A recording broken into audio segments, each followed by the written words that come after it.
Hey everyone, I'm a lawyer. I've spent years in courtrooms dealing with contracts, lawsuits, and paperwork, but today I'm not here to talk about law.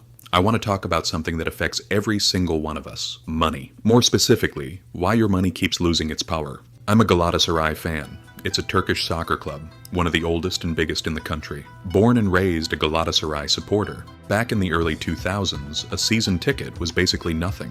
Now, I can't even bring myself to say the number. A Champions League match? Extremely expensive, but we still go. Because that's what real fans do.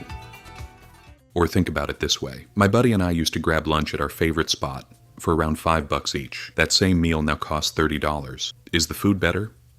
Not really. Is the owner ripping us off? No. So what's going on? That's called inflation. Let's talk about it. I'll keep it short and simple, I promise. The $100 in your pocket today could buy a certain amount of stuff last year. This year, that same $100 doesn't go as far. The money is the same, but its power has weakened. Let me give you a real example. Back in the late 1990s, my club Galatasaray was paying the legendary Gheorghe Hagi around $50,000 a month. At the time, that was considered an enormous salary. Everybody was talking about it. Today, the club pays a player like Icardi close to $1 million a month. Is Icardi 20 times better than Hagi? Come on. Hagi was the Maradona of the Carpathian. Think about the soccer transfer market. Every club in Europe wants a great striker, but there are only so many truly elite strikers in the world. When everyone chases the same player, the price skyrockets.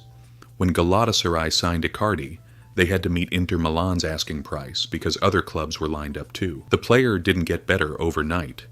The price went up simply because too many people wanted him. Think about your local bakery. They sell a loaf of bread for $3. But then a drought hits and wheat prices double.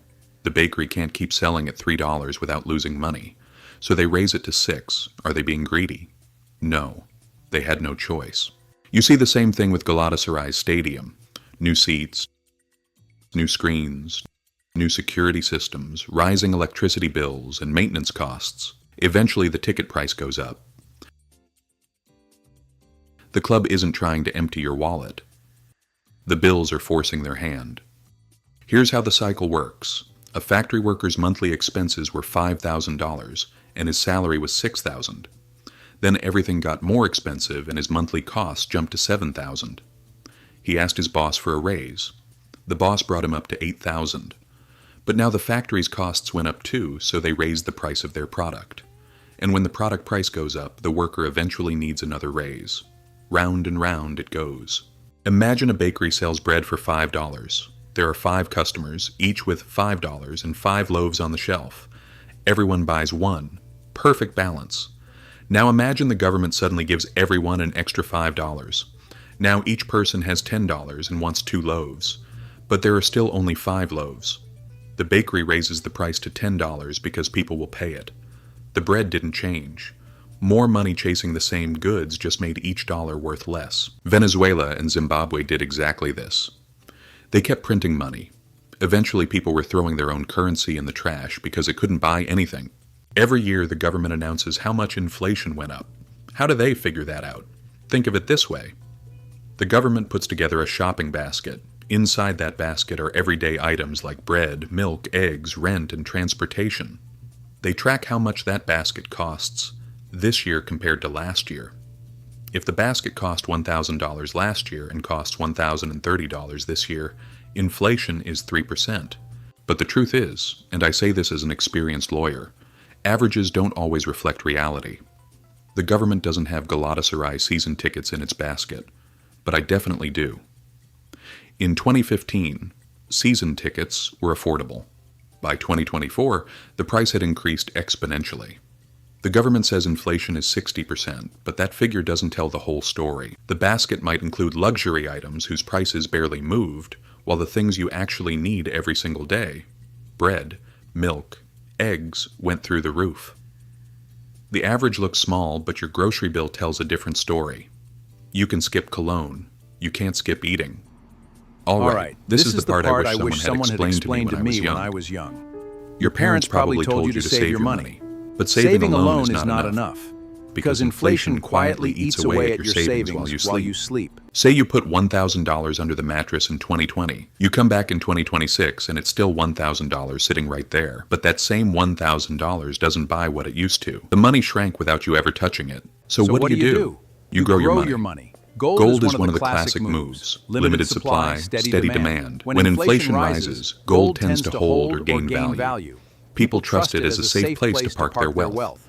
But some people feel gold doesn't grow fast enough. They look at stocks, real estate, or other investments. Look at Galatasaray as a business. The club doesn't just play soccer. It sells jerseys, signs broadcasting deals, land sponsorships, fills the stadium for concerts, multiple income streams. Why? Because depending on just one source is risky. Do the same with your money. Spread it across different places rather than putting everything in one basket. Here's a simple example. 3 friends in 2014, let's call them Mike, Jake, and Tony. Each has $10,000. Mike puts his money in stocks. He averages 25% a year. By 2024, he has $90,000. Jake puts his in gold. He averages 6% a year. By 2024, he has $18,000.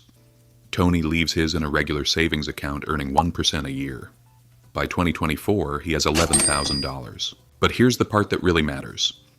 You have to subtract inflation from those returns. Say inflation ran 2% a year. Mike's real gain is around 23% a year. He's genuinely ahead in making real money. Jake's real gain is around 4% a year. He's still up and protected his wealth. Tony's savings earned 1%, but inflation ran 2%. He actually lost 1% of his purchasing power every single year.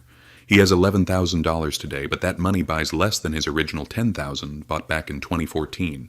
Inflation is a natural part of how economies work. It's not one person's fault or one company's fault.